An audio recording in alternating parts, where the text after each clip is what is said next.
Hi, it's Jumbo here. Thought I'd like to talk through on Warriors after patch 4.3.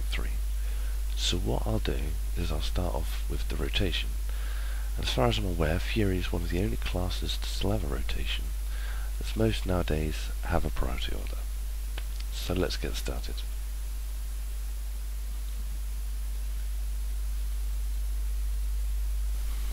Now, personally I like to start with Heroic Leap, as it does about 15k damage, well, thereabouts, maybe a bit more, and it's a nice little opener.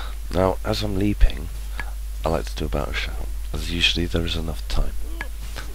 Now, for the rotation itself, I start with a Bloodthirst.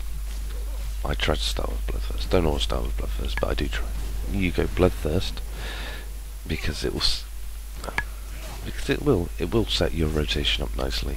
Believe it or not, you'll understand in a minute. Bloodthirst, Colossal Smash.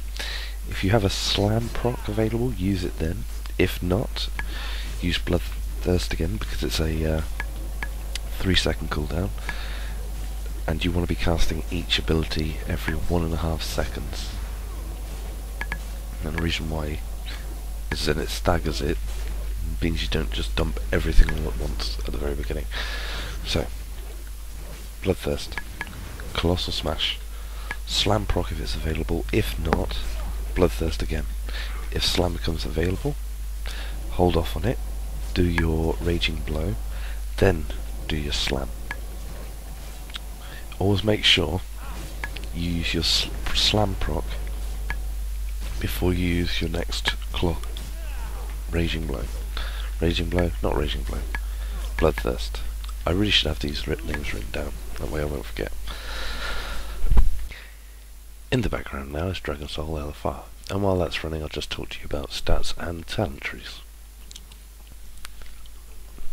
Okay, first of all let's start with the talent trees. First we start with Blood Cruise. Now I've got 1 point of Blood Cruise just to help along with the healing.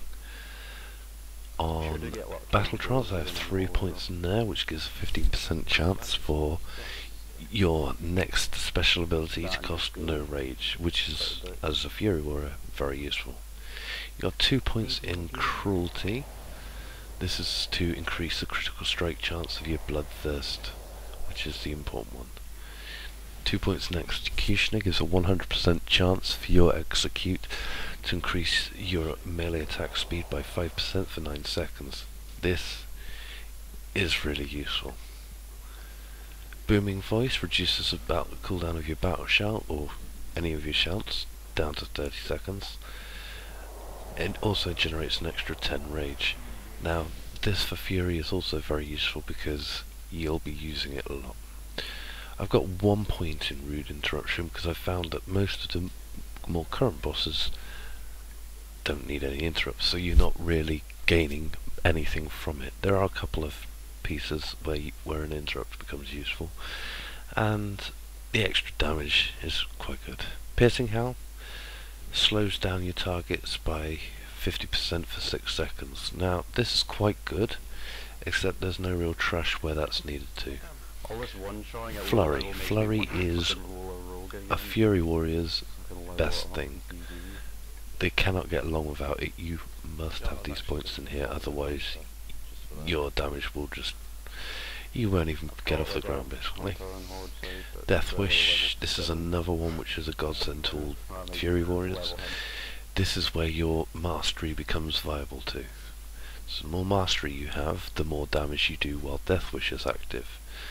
It only lasts 30 seconds, but that's a 30-second window where you can push out a lot of DPS. Enrage. This is also another very important one.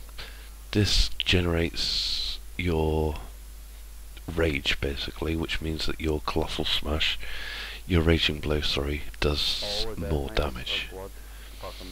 Die by the Sword. Now this is, I would say, is a PvP spec. Now it could be viable, but I can't see where it would be of any use really. Raging Blow. This is one of your main abilities. It's not the best right this very second, but it is still one. Rampage. This is important to you and to pretty much everybody else in the raid team. Heroic Fury. This is a very good one for maneuverability. It can be defined as a PvP one, but being able to move when you need to move is quite useful, especially as it's a 30-second cooldown and it refreshes your intercept, meaning you can intercept twice within a few seconds of each other. Furious attacks, this I'd say is another PvP spec, not necessary. Meat Cleaver. Meat Cleaver is really important. Basically, you stack it 3 times and it increases your whirlwind and your cleave damage by 30% for 10 seconds, as long as you keep it going. So every 10 seconds or 9 seconds you'd proc it. Very useful for AoE fights. Intensify Rage. Reduces the cooldown of all your main cooldowns, basically. Your Recklessness, your Death Wish and your Berserker. Very, very important. Blood Surge. This is really important. This actually sets your rotation, because when this procs, this is when you will use Slam, because it does more damage and it's free and it's instant. Very important. Skirmisher, well, not really a necessary talent tree point, but it does reduce your heroic leap time down, and it does reduce your intercept time down. You could probably put that somewhere else, but I've got it in there. Although I think I could actually remove that from upstates, but it'll do for now. Titan's Grip. You have a choice between Titan's Grip and Single-Minded Fury. Titan's Grip is what I've gone for, because obviously I'm a Fury Warrior by blood, and that means 2 big, huge, colossal weapons. Does a lot of damage, but it's very slow fighting style, to say the least. Single-Minded Fury, you wield 2 single weapons, and when you slam, you hit with both weapons.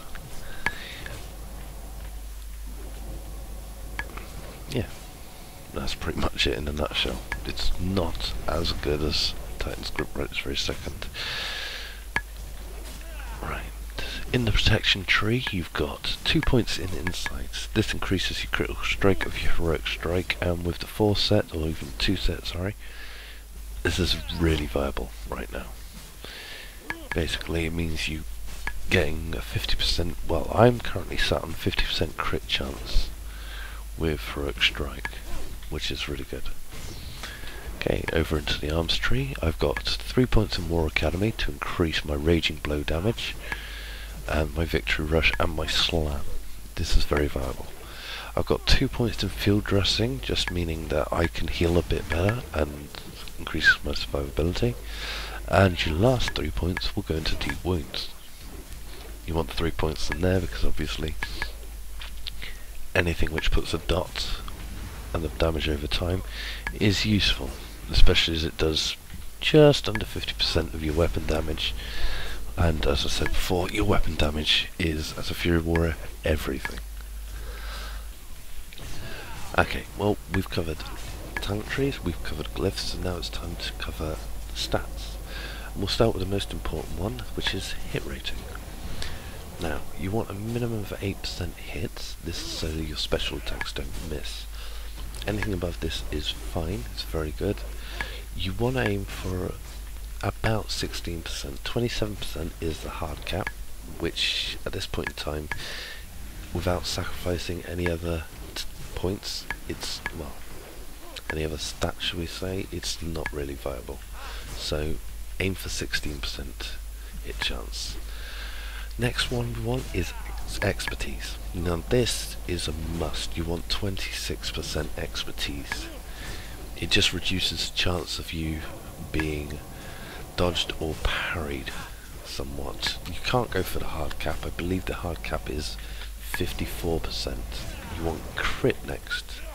Now, looking at mine, it says I got 20/50 crit. That's not actually true, because currently I'm using the Vessel of Acceleration, which actually puts my crit rate up to 24.99%. 20% to 25% is pretty good on crit rate, so that's what you want to aim for.